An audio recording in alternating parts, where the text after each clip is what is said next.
Beruntunglah mereka-mereka yang bisa mengelola setiap peristiwa menjadi bahan-bahan pertumbuhan spiritual. Dan merugilah mereka-mereka yang menghabiskan seluruh waktu dalam kehidupannya tanpa nilai, tanpa hikmah. Dari waktu ke waktu kedewasaan spiritualnya tidak pernah bertambah, karena dia gagal mengelola setiap peristiwa menjadi bahan-bahan pertumbuhan spiritualnya. Mudah-mudahan kita semua sejak bangun tidur sampai kita istirahat, setiap saat merasakan dengan penuh kesadaran betapa kasih sayang Allah yang diberikan kepada kita sangat luar biasa. Makin sadar, makin hidup dalam kesadaran, kita akan menemukan betapa kita ini tidak memiliki kekuatan apa-apa kecuali karena Dia Rabb al-Alamin yang senantiasa memelihara kita setiap detik, setiap saat tanpa ada jeda waktu membiarkan kita. Ketika tangan kita terluka, Allah langsung memerintahkan seluruh sel dalam tubuh kita melakukan suatu tindakan sehingga sel yang terkoyak kembali menyatu kembali dan dalam waktu yang singkat sembuh kembali. Kita tidak pernah merasakan bahwa sebetulnya di situ ada Rabb al-Alamin sedang bekerja. Lalu kita rasanya hanya obat merah saja yang menyebabkan itu menjadi sembuh. Jauh dari semua itu, obat merah hanya mensugesti kita saja. Tindakan awal supaya ada keyakinan pada diri kita untuk sembuh.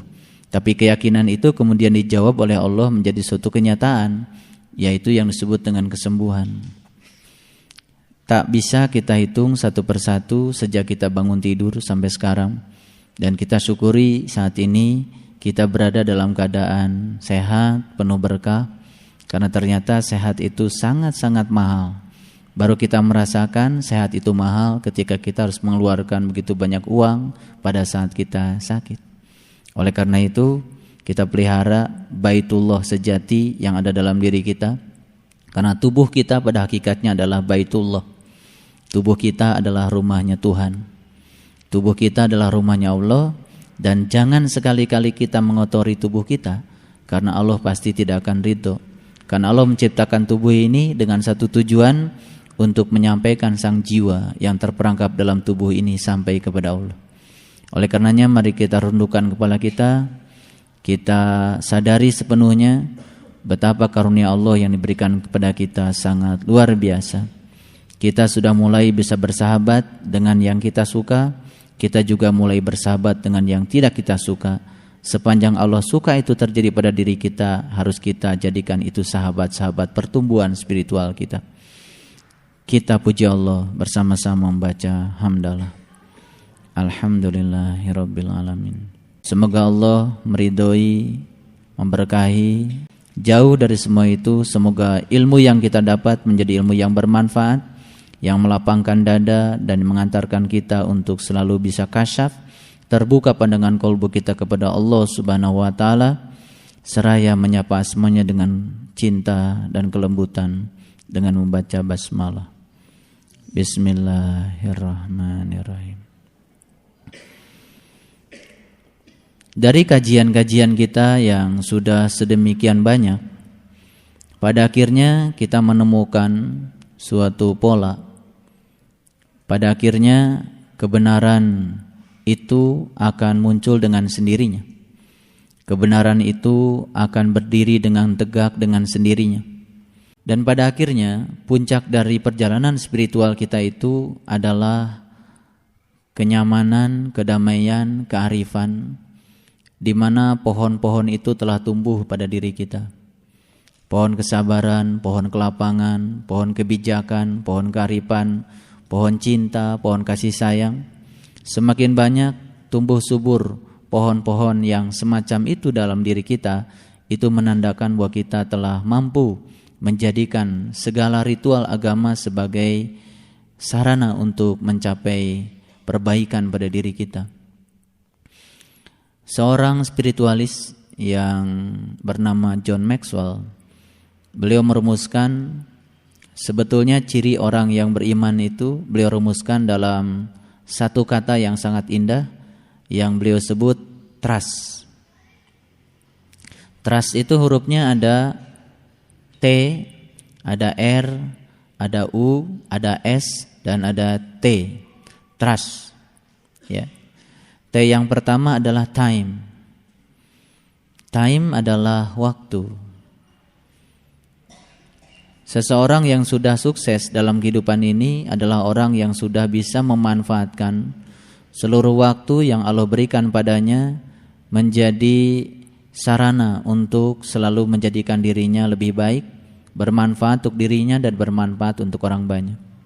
Oleh karena itu sudah saatnya kita selalu membiasakan diri menjelang hari esok, kita rencanakan besok kebaikan-kebaikan apa yang mau saya lakukan, besok siapa saja mau saya bahagiakan, besok tindakan-tindakan baik apa yang mau saya kerjakan. Itu sudah menjadi kebiasaan hidup secara meditatif untuk menjadikan diri kita berguna bagi siapapun. Itu time, waktu. Sehingga Allah harus bersumpah dalam Al-Quran dengan pernyataan wal ashri innal insana lafi khusrin illal ladzina amanu wa amilus solihah.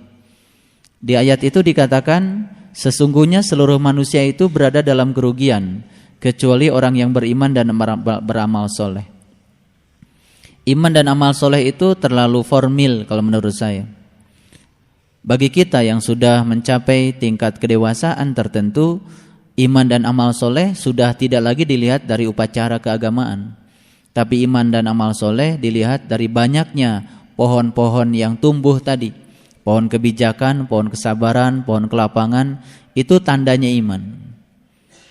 Semoga waktu kita yang terus berjalan, di mana usia kita terus berkurang, jatah kehidupan kita semakin hari semakin sempit, tetapi sisa perjalanan usia kehidupan kita semakin hari semakin bernilai, sehingga pada akhirnya kita menjadi orang-orang yang husnul khatimah.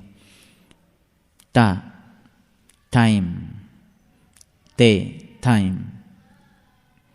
Yang kedua adalah R. R itu adalah respect, penghargaan. Melatih diri kita untuk bisa menghargai siapapun tanpa syarat, itu merupakan suatu kedewasaan. Karena biasanya penghargaan kita lebih banyak didasarkan pada position. Kita menghargai orang karena posisinya. Kita menghargai orang karena ketinggiannya. Ketinggian yang dimaksud di sini adalah ketinggian duniawinya biasanya. Bagi orang-orang yang sudah tumbuh cinta dan kasih sayang pada dirinya, dia menghargai orang itu tidak berdasarkan apa-apa, unconditional, sudah terbebas dari segala syarat. Dia menghargai orang karena sudah tumbuh cinta dari dalam dirinya, karena dia menganggap orang lain juga bagian dari Allah. Karena Allah meliputi segala manusia, meliputi dirinya dan orang lain. Sehingga sudah sewajarnya dia menumbuhkan cinta dari dalam untuk bisa mencintai siapapun tanpa syarat, untuk bisa menghargai siapapun tanpa syarat. Itu adalah R. Mudah-mudahan kita sudah ada di level yang kedua ini. Yang ketiga adalah U. John Maxwell mengatakan U itu adalah unconditional positive regard. Unconditional positive regard. Rasa hormat positif yang tanpa syarat. Rasa hormat positif yang tanpa syarat. Luar biasa ketika kita sudah bisa menghormati siapapun, menghormati setiap orang tidak lagi didasarkan atas suka atau tidak suka. Menghargai orang bukan karena persoalan keyakinan, bukan persoalan baju, tapi dia bisa menghormati siapapun. Yang tua bisa menghormati yang muda bisa menghormati yang tua. Ketika rasa hormat ini sudah tumbuh, akan timbul toleransi. Dan ini penting ya, karena intoleransi menjadi sesuatu yang luar biasa sekarang ini. Toleransi menjadi barang mahal. Dan yang selanjutnya adalah S. S yang dimaksud oleh John Maxwell adalah sensitivity. Sensitif. Memiliki sensitivitas yang tinggi. Sensitivitas yang dimaksud di sini bukan sensitivitas yang bersifat negatif. Kalau anak muda biasanya sensi banget kamu. Sensi biasanya orang mudah tersinggung, ini tidak bagus. Sensitivity yang dimaksud adalah kepedulian ketika melihat ada satu gelas bekas aqua tergeletak di depan kita, orang yang sudah sensitif itu tidak betah. Dia ambil dan dia buang ke tempat sampah. Ketika mau memarkir mobil, orang yang sensitif itu tidak egois. Dia pikirkan mobil saya menghalangi orang atau tidak. Itu sensitivity. Dan sensitivity ini menjadi sesuatu yang mahal ya. Karena kebanyakan sensitivitas kita itu menjadi hilang ketika kita memelihara ego. Sensitif. Orang yang sensitif itu tahu ya. Kalau orang lagi kebingungan, tidak punya beras, tidak ditanya punya beras atau tidak, dikasih saja, sensitif. Kalau orang lagi kebingungan karena dia mau naik angkot, dia tahu kalau orang itu lagi kebingungan, kali aja nggak punya ongkos. Atau sudah naik angkot, seangkot dengan dia tidak pikirkan apa-apa, dia bayarin aja duluan tanpa ditanya. Itu sensitivity. Dan memang seperti inilah ya, jiwa yang seperti ini yang diajarkan Rasul. Akhlak yang seperti ini yang diajarkan Rasul. Jadi sudah bukan saatnya lagi kita membicarakan keimanan itu berdasarkan jumlah banyak sedikitnya ritual ibadah kita. Sudah saatnya kita mengekstrapolasi keimanan kita itu ke dalam kehidupan yang nyata.